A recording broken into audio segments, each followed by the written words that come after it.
தமிழ். இன்னைக்கு நம்ம பார்க்க போறது போஸ்ட் ஆஃபீஸ் ஜிடிஎஸ் நோட்டிபிகேஷன் தான். ஆல் ஓவர் இந்தியா 21,000 வேகன்சிஸ் வந்திருக்குன்னு சொல்றாங்க. தமிழ்நாட்டில் மட்டும் 2,000 வேகன்சிஸ் வந்திருக்கு. இதுக்கு எக்ஸாமும் கிடையாது, ஃபீஸும் வாங்க போறது இல்லை. இதுல நம்ம படிச்ச இந்த 10th மார்க் வச்சு மெரிட் பேசிஸ்ல ஆள் எடுக்க போறாங்க. நம்ம எவ்வளோ மார்க் வாங்கியிருக்கோன்றது விஷயம் இல்லை, எப்படி அப்ளை பண்ண போறோம், எந்த கேட்டகரி கீழே அப்ளை பண்றோம், எந்த டிவிஷன்ல அப்ளை பண்றோன்றது தான் விஷயமே. அதை பத்தி நான் டீட்டெயிலாக சொல்ல போறேன். ஸ்டெப் பை ஸ்டெப் என்ன ப்ரொசீஜரில் அப்ளை பண்ணணுன்றதும் நான் கடைசியில் சொல்கிறேன். வீடியோ ஃபுல்லாக பாருங்கள். வீடியோ பிடிச்சிருந்தா லைக் பண்ணுங்கள். சப்ஸ்கிரைப் பண்ணால் நான் பண்ணுற அடுத்தடுத்த வீடியோஸ் உங்களுக்கு நோட்டிஃபை ஆகும். ஸோ வாங்க நோட்டிஃபிகேஷனுக்குள்ளே பார்க்க போகலாம். நோட்டிஃபிகேஷனில் பிரான்ச் போஸ்ட் மாஸ்டருக்கும் அசிஸ்டன்ட் பிரான்ச் போஸ்ட் மாஸ்டருக்கும் தான் நோட்டிஃபிகேஷன் விட்டுருக்காங்க. ஸோ இதில் பார்த்தோன்னா ரெஜிஸ்ட்ரேஷன் வந்து 10ஆம் தேதியே ஸ்டார்ட் பண்ணியாச்சு. ஆனால் நமக்கு லாஸ்ட் டேட் வந்து மார்ச் 3ஆம் தேதி போட்டிருக்காங்க. ஸோ இதில் நம்ம ஏதாவது கரெக்ஷன்ஸ் பண்ணணும்னா அதை வந்து 6ஆம் தேதியிலேருந்து 8ஆம் தேதிக்குள்ளே மாற்றிக்கலான்னு டைம் கொடுத்துருக்காங்க. ஸோ இதில் வந்து சேலரின்னு பார்த்தோன்னா 12,000லேருந்து 29,000 வரைக்கும் போட்டிருக்காங்க. ஸோ அசிஸ்டண்ட்டுக்கு வந்து 10,000லேருந்து 24,000 ரூபாய் போட்டிருக்காங்க. ஸோ இதில் ஏஜ் க்ரைட்டீரியான்னு பார்த்தோன்னா 18 வயசுலேருந்து 40 வயசு வரைக்கும் அப்ளை பண்ணிக்கலான்னு போட்டிருக்காங்க. ஸோ இதுலேயே ரிலாக்ஸேஷன்ஸ் இருக்குது. ஷெட்யூல்டு காஸ்ட்டு 5 வருஷமும், அதர் ஓபிசிக்கு 3 வருஷமும், இடபிள்யூஎஸ்க்கு நோ ரிலாக்ஸேஷனும், பிடபிள்யூடிக்கு 10 வருஷமும், பிடபிள்யூடி ப்ளஸ் ஓபிசிக்கு 13 வருஷமும், எஸ்சி/எஸ்டிக்கு 15 வருஷமும் போட்டிருக்கு.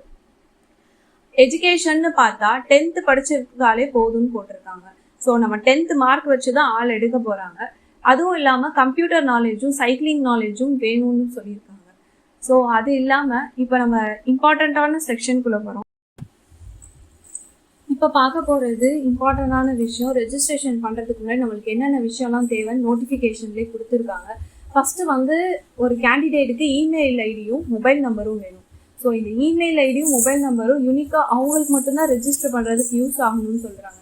ஏன்னா இந்த மொபைல் நம்பர் வச்சு தான் அவங்க ஓடிபி வாங்க போகிறாங்க. இன்னொன்று, இந்த மொபைல் நம்பருக்கு வேறு யாரும் ரெஜிஸ்டர் பண்ணியிருந்தா அவங்கள வந்து செலெக்ஷன் ப்ராசஸ்லேருந்து ரிமூவ் பண்ணிடுவாங்கன்னு சொல்லி 4th பாயிண்ட்ல போட்டிருக்காங்க. So in case of any duplicate registration is found, so remove பண்ணிடுவேன் அப்படின்றது போட்டிருக்காங்க தெளிவாக. ஸோ நம்மளுக்கு என்னென்னலாம் வேணும்னா, மொபைல் நம்பர் வேணும், ஓடிபி அதில் தான் வரப்போகுது. அடுத்து என்னன்னா, இமெயில் ஐடி வேணும், அதுலேயும் ஓடிபி வச்சு செக் பண்ணுவாங்க. ஆதார் நம்பர் வேணும். ஸோ எந்த போர்டில் நம்ம படித்தோம், எந்த இயரில் நம்ம பாஸ் பண்ணோம் அப்படின்ற விஷயம் நம்மளுக்கு தெரிஞ்சிருக்கணும். அதுக்கப்புறம் ஸ்கேன்டு ஃபோட்டோஸ் வேணும். நம்மளோட பாஸ்போர்ட் சைஸ் ஃபோட்டோவை ஸ்கேன் பண்ணி 50 KBக்கு எடுத்து வச்சுக்கணும். நம்மளோட சிக்னேச்சரை ஸ்கேன் பண்ணி அதையும் 20 KBக்கு எடுத்து வச்சுக்கணும்.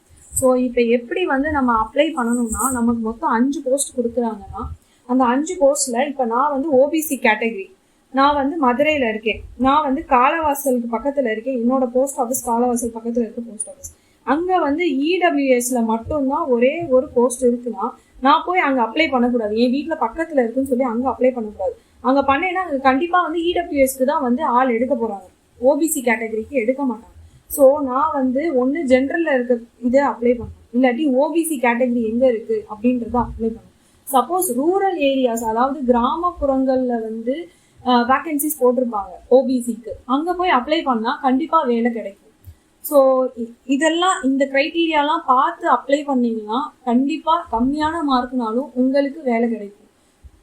தேவையில்லாமல் ஒரு போஸ்ட்டை வேஸ்ட் பண்ணாதீங்க. உங்களுக்கு வீடியோ பிடிச்சிருந்ததுன்னா லைக் பண்ணுங்கள், அது எனக்கு சப்போர்ட்டிவாக இருக்கும். சப்போஸ் உங்களுக்கு இதே மாதிரி வீடியோஸ் வேணும்னா சப்ஸ்கிரைப் பண்ணிக்கோங்க. இந்த வீடியோ உங்கள் ஃப்ரெண்ட்ஸ்க்கும் ஷேர் பண்ணுங்கள், அது உங்கள் ஃப்ரெண்ட்ஸ்க்கு ஹெல்ப்ஃபுல்லாக இருக்கும். தேங்க்ஸ் ஃபார் வாட்சிங்.